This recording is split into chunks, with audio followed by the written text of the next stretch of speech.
श्री शिव पुराण की कथा को सुनने वाले धर्म प्रेमी शिव भक्तों, आपको नमस्कार। स्वागत है आपका हमारी आज की कथा में। श्री शिव महापुराण कथा की इस 16वीं कड़ी में आज मैं आपको रुद्र संहिता में वर्णित आगे की कथा सुना रहा हूं। स्नेहीजनों, पिछली कथा में आपने सुना कि प्रजापति दक्ष के यहाँ हुए माता सती के अपमान के कारण माता सती ने अपने शरीर का त्याग कर दिया। माता सती द्वारा अपना शरीर त्याग देने से प्रजापति दक्ष की यज्ञशाला में उपस्थित देवताओं, ऋषि मुनि, महात्माओं के बीच हाहाकार मच गया। लोग दक्ष द्वारा सती का अपमान किए जाने से आपस में दक्ष की निंदा करने लगे। उस समय जब शिव के गण दक्ष को मारने दौड़े तो भृगु ऋषि ने मंत्र पढ़कर यज्ञ कुंड में आहुति दे दी, जिसके परिणाम स्वरूप यज्ञ कुंड में से यज्ञ की रक्षा करने वाले ऋभु नाम के देवता हजारों की संख्या में निकलने लगे, जिनके हाथों में जलती हुई लकड़ियां थी। वे सब के सब शिव गणों पर टूट पड़े। यज्ञ कुंड से निकलने वाले ऋभु बहुत शक्तिशाली थे। उन्होंने शिव गणों को वहां से मार भगाया। उसी समय आकाशवाणी हुई कि हे दक्ष, तुमने महादेव शिव के लिए बहुत अशोभनीय बातें कही और माता सीता का अपमान कर बहुत बड़ा अनर्थ किया है, जिसका दंड तुम्हें भोगना पड़ेगा। श्री हरि विष्णु और विधाता ब्रह्मा, आप लोग इस यज्ञ मंडप से शीघ्र निकल जाइए और यहाँ इस यज्ञ में जो लोग उपस्थित हैं वे सब भी यदि अपनी भलाई चाहें तो यहाँ से चले जाएं। उधर जब वहाँ से भागकर शिवगण शिवलोक पहुँचे तो उन्होंने दक्ष द्वारा किए गए माता सती के अपमान और माता सती के शरीर त्याग तथा भृगु ऋषि द्वारा यज्ञ की रक्षा के लिए यज्ञ कुंड से उत्पन्न किए गए ऋभु देवताओं के साथ हुई अपनी लड़ाई आदि की सभी बातें शिव जी को सुनाई। बोले, हे महेश्वर, दक्ष बड़ा दुरात्मा और घमंडी है। उसने वहां जाने पर माता सती का घोर अपमान किया और देवताओं ने भी माता का आदर नहीं किया। घमंड से भरे हुए उस दुष्ट दक्ष ने आपके विषय में जोर जोर से दुर्वचन कहे। यज्ञ में आपका आसन और स्थान न देखकर माता सती क्रोधित हो गई थी और पिता को बहुत बुरा भला सुनाते हुए उन्होंने तत्काल योग के द्वारा अपने प्राण त्याग दिए। हम लोगों ने दक्ष का विरोध करना चाहा तो यज्ञ करने वाले भृगु ऋषि ने मंत्र बल से ऋभुओं को उत्पन्न कर हमको पिटवा दिया। ब्रह्मा जी कहते हैं कि अपने गणों की बात सुनकर भगवान शिव ने वहां की सारी घटना जानने के लिए देवर्षि नारद को स्मरण किया। शिव जी के स्मरण करते ही नारद जी तुरंत वहां आ पहुंचे और शिव जी को प्रणाम कर खड़े हो गए।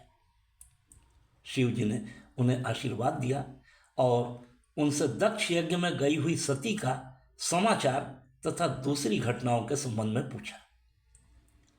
इस पर नारद जी ने दक्ष के यज्ञ में हुई सारी घटनाओं का हाल कह सुनाया। नारद जी के मुंह से सारी बातें सुनकर सर्वेश्वर रुद्र को महाभयंकर क्रोध हुआ। उन्होंने अपने सिर से एक जटा उखाड़ी और उसे जोर से एक शिला अर्थात पत्थर पर पटका।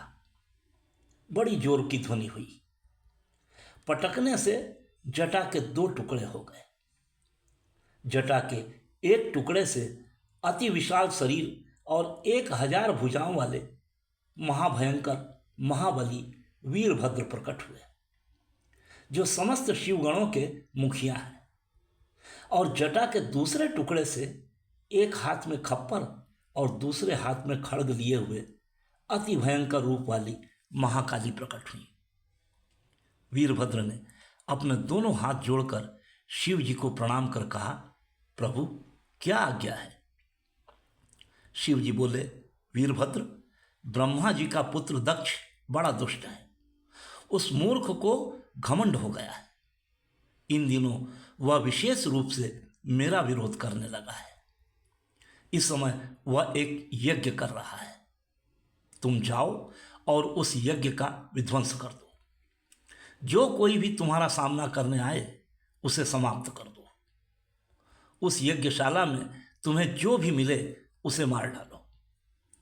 देवगण भी यदि तुम्हें रोकने के लिए तुम्हारे सामने आकर तुम्हारी प्रार्थना भी करें तो भी उन्हें मत छोड़ना। जाओ और कार्य पूर्ण कर शीघ्र आओ। शिव जी की आज्ञा पाकर वीरभद्र शिव जी के चरणों में अपना शीश नवाकर वहां से चल दिए।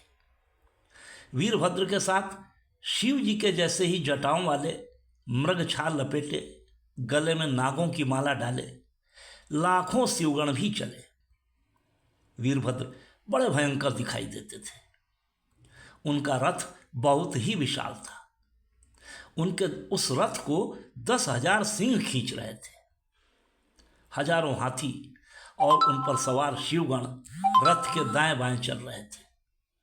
काली, कात्यायनी, ईशानी, चामुंडा, मुंडमर्दिनी, भद्रकाली, भद्रा, त्वरिता तथा वैष्णवी, इन 9 दुर्गाओं के साथ अति भयंकर रूप वाली महाकाली दक्ष का विनाश करने के लिए चली।